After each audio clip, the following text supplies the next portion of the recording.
Hey folks, so today we're going to be talking about this. This is my 2006 made in Mexico Strat. So I want this video to be sort of a beginner's guide to what to expect from a Strat style guitar and sort of the setup and, modification, the maintenance you're going to have to do to it. And I wanted to make this video because when I first got this guitar, in hindsight it really didn't play that well. So I want to provide hopefully a comprehensive list of some of the setup things you're going to have to do and some things you can try to yours or expect to do if you're looking into getting a style guitar like this. So first off, I'll link down below if you want to skip through it, but I'll do a little bit of a story time with this guitar. So I got this guitar when I was sometime around middle school, back in 2006. It's a 2005 or 2006 model, I don't quite remember. And I thought it was the coolest guitar in the world. It was originally black with a white pickguard. It was just like the one Eric Clapton played, and I was over the moon. And so I did what most middle school boys do. I put like a black metal pickguard on it, probably kind of stupid looking, because that was rock and roll. And I played it pretty much through high school. And I really liked it. I played with friends, played in a couple bands, and just had a good time. And then at one point later in high school, I took it to a friend's house. We were going to hang out, play guitar, and he had a PRS SE guitar. So I get there, we trade guitars, we start playing, we start talking, and I was surprised. His guitar played much better than mine. So much better that I was actually disappointed with this guitar after that. I didn't like it as much. I was shocked at how well his guitar held tune, how good it sounded, how easy it was to play compared to this Strat. And I don't know, teenage me tried to do a couple things to fix that and wasn't ever really successful. So anyways, time moves on. I get into college, I'm focusing on that, focusing on studies, get out, focus on getting a job. I'm not really playing guitar too much in this time.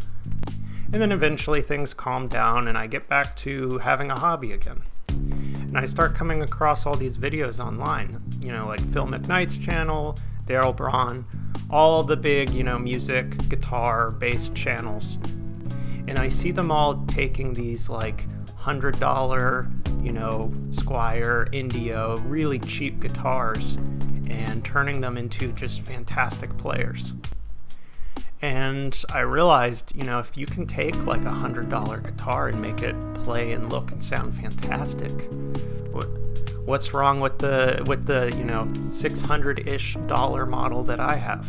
And as I'm watching these videos and learning all these different setups you need to do to the guitar, I realized that this wasn't ever set up correctly. I don't know if that was just the year of, the year of the model of guitar this was made. They didn't come set up particularly well, or the guitar store we got it from had messed it up, but it was just horribly set up. And so that brings us to now. I know how to set up a guitar now. This is set up correctly. Still looks probably pretty dumb, but I have a quirky version of an icon that is unique and special to me. So yeah, we'll get into what I did to fix it and make it just an excellent playing guitar. So a large majority of what was wrong with this guitar and made it play bad were related to the string height and the way the tremolo system was set up. So the most major modifications I had to do were due to the springs and how the bridge was set up on this back cavity. So there's actually a couple different ways you can set up a tremolo system. It can be locked down or it can be floated. Floating means that it has give both down, so making the pitch of the strings higher, and give up, which is making the pitch of the strings lower. And you can also lock the trim down, so when it rests, it's flat up against the body. I wanted it to be floating, and that's how this guitar was set up, but the tension on the springs was completely wrong. So anytime I touched the tremolo arm, it wouldn't return to the proper spot, and it'd be horribly out of tune. So the way you fix that is just by playing around with the tension on the springs in the back of the guitar. So there's no real right or wrong answer here. You need to decide on two things: how loose or tight you want your tremolo arm to feel when you're using it, and how much float you want on the tremolo, so how much space you want to be able to bend up, or if you want it to be floating at all. And this is going to change how tight those springs need to be. And you can adjust that by just screwing in or backing out the 2 screws that attach to the body of your guitar on that back plate. In general, it's just sort of a slow and methodical process of adjusting the screws on the back, tuning up the guitar, and then playing some notes, playing around with the tremolo arm and making sure it's in tune. It's important to note too, when you are adjusting the tremolo bridge on your guitar, especially if it's a 6-point bridge like that, which means there are 6 screws that hold it on, you actually don't want those screws to be firm on the body, because that doesn't let the bridge move at all. So you actually have to back those out just a hair, so the bridge can pivot underneath of it. And again, I don't know what had happened to this guitar beforehand, but those were tight down on the guitar. And so that, of course, made the bridge hard to move, and it would get stuck and go out of tune. Another thing I noticed about the tremolo arm was on a Strat, it screws in. It's a threaded arm. And over time, that makes it kind of wobbly and it doesn't feel too great. Some Stratocasters, American ones especially, come with a little spring that you put down in the cavity and it puts tension on the tremolo arm. This one did not, and I don't know if it fell out or if it just didn't come with one, but it didn't have one. A quick way to fix that is to take some plumber's tape or even a tiny amount of electrical tape if you don't have it, and just do 1 or 2 light wraps around the threads and then screw it in, and that'll give you a good amount of tension on the arm, and it'll hold nicely. It's important too to have your expectations set correctly, I think. So with the at least style of tremolo that is on a Stratocaster, you're not going to be doing crazy dive bombs where the tremolo arm touches the body and stuff. It's not going to come back to tune completely perfectly. The tremolo is more for fine, smaller adjustments. At this point, I've used a lot of different trem arms, or trim systems, I should say. Ones that are 6-point, ones that are 2-point, Bigsby's, Floyd Rose's, all of that. And on all of these style arms, I've never had one that completely returns to tune if you just smack it down and then let go of it. You always have to do this like little tiny after flutter. So if you're gonna bend the tremolo arm down and you're bringing it back up, I always sort of have to just lightly tap it back up to kind of get the springs to set back where they're supposed to be. And I've had to do this on literally every trim system I've ever used, and it's kind of never talked about in any video. I don't know if this is just a phenomenon for me or something that's in my head, but I've always found you need to just do this little tiny reset movement to get the springs back to where they need to be, so your strings are perfectly back into tune where they were before. So we figured out how to set the tremolo correctly. That's great. It stays in tune now when you use it. The guitar is still hard to play. For me, the action on this guitar was way too high. Strat style guitars usually have a bit higher action than, like a metal shreddy guitar. But this one was, ridiculous. And this being the only guitar I had and the only guitar that I played at a younger age, I thought that was just normal. Until I played my friend's PRS guitar and I realized, wow, this thing's super easy to play and mine is not. So of course, one of the most basic adjustments you can do is to the truss rod on the neck. There's usually a cover up on the top of the neck, or sometimes below here at the base of the neck, that you can adjust. And based on turning it clockwise or counterclockwise, that adjusts the bow of the neck. So you can't tell by looking at it, but if you look down the neck, you'll see there's a slight curve to it, or at least there should be. So the spot on the strings here, the string should be a little higher off the fretboard here than they would be, at either end. And adjusting this will depend on a lot of different factors. The weather in your area, of course, makes the wood contract or expand.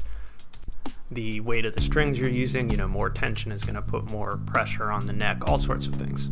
You can find diagrams online of how to adjust your truss rod, but in general it only takes, a quarter of a turn. It's not a whole lot of adjustment you need to do here, but for this guitar the truss rod had way too much relief in it, so there was it was like a huge U shape. So the action in the middle of the neck was super high, and then on either end it was buzzy and terrible, and it just didn't sound good. So once I learned how to adjust that correctly, it fixed some more issues for me. So now the action on the guitar was a little bit more playable, but I still had some other issues. Certain frets on the guitar were buzzy, they didn't sound good, the notes didn't ring true, and even when I was fretting chords, I noticed certain strings felt like they were jabbing into my fingers harder than other strings.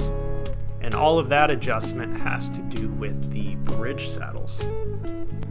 So this varies on a lot of different guitars. On a Strat style guitar there is an individual saddle for each string, and these can be adjusted in a lot of different ways.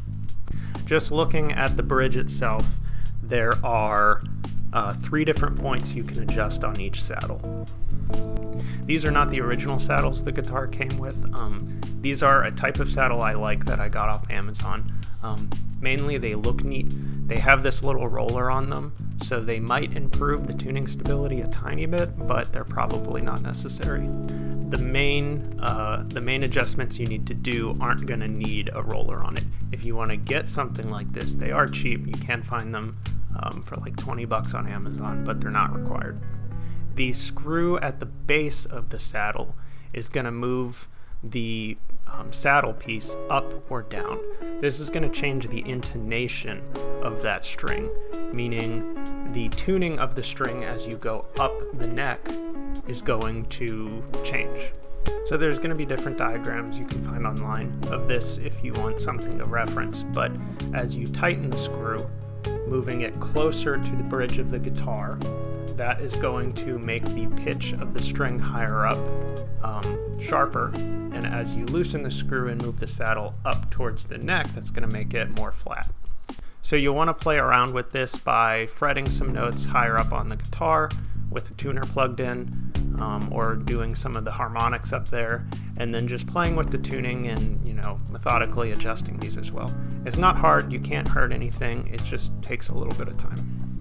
The next 2 adjustments you can do on the bridge saddles are due to the Allen bolts that are on each saddle.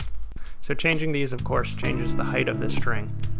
And if you adjust one slightly higher than the other, that of course can pivot the string slightly this way. Each guitar has a different spec for how high or low off the fretboard it should be, so I'd encourage you to look that up online and get factory specs on it. And part of this is related to feel as well. But of course, the higher off the fretboard the string is, might make it more difficult to play. As you get closer and closer to the fretboard, however, though, you risk the chance of the string buzzing on frets. So you need to kind of find that balance between what you're comfortable with playing and what sounds the best, what rings the truest. An important part of adjusting these 2 is knowing the radius of your neck, or how much the neck is curved. So if you look at a profile of your neck, you'll see that some necks are very, very flat. On at least Fender Stratocaster style guitars, the radius is pretty curved, curved enough that if you look down the neck, you can see the curve. So you want to make sure that your bridge saddles, the height that you're setting on the string, sort of follows this curve of the neck. Otherwise, the middle strings are going to be closer to the fretboard than the lower and higher strings, and this can cause buzzing and other issues. There are radius gauges you can get to make this adjustment. They'll make it easier, but this isn't required. You can pretty clearly see the radius of the neck and if the strings match it by just looking pretty closely at it. So again, methodical process, but you can very easily do this yourself. Some guitars are going to have issues with the nut of the guitar, so where the string runs through the headstock to the tuners. This guitar didn't actually have an issue with that. There are a lot of different ways you can fix that issue. If it's a cheap guitar, it might have a plastic nut, it might not be cut correctly, and it might surprise you to learn, it surprised me the first time I learned it, is the string can actually get caught in that groove slot in the nut. when you're using the tremolo or you're just bending with your fingers, and that can cause the string to go out of tune.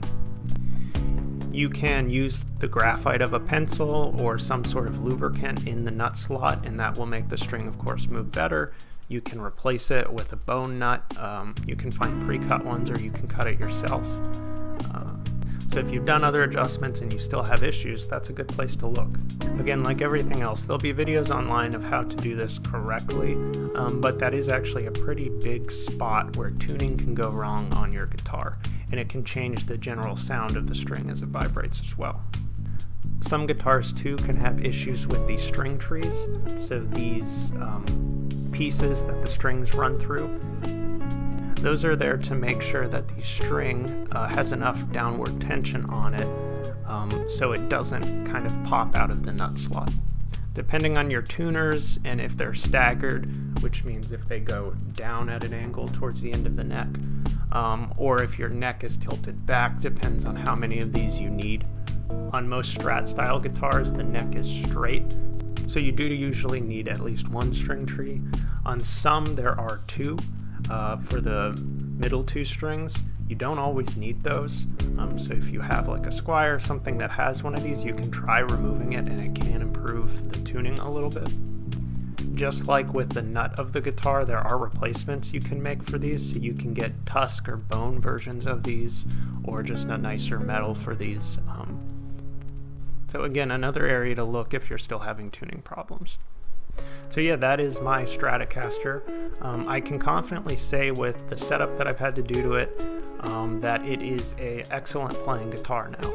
It holds tune well, it sounds great. I didn't have any issues with the pickups that it came with, so I didn't have to replace those. And I love it now. It's one of the guitars I play the most often. It is easy to see why these are so popular and so versatile.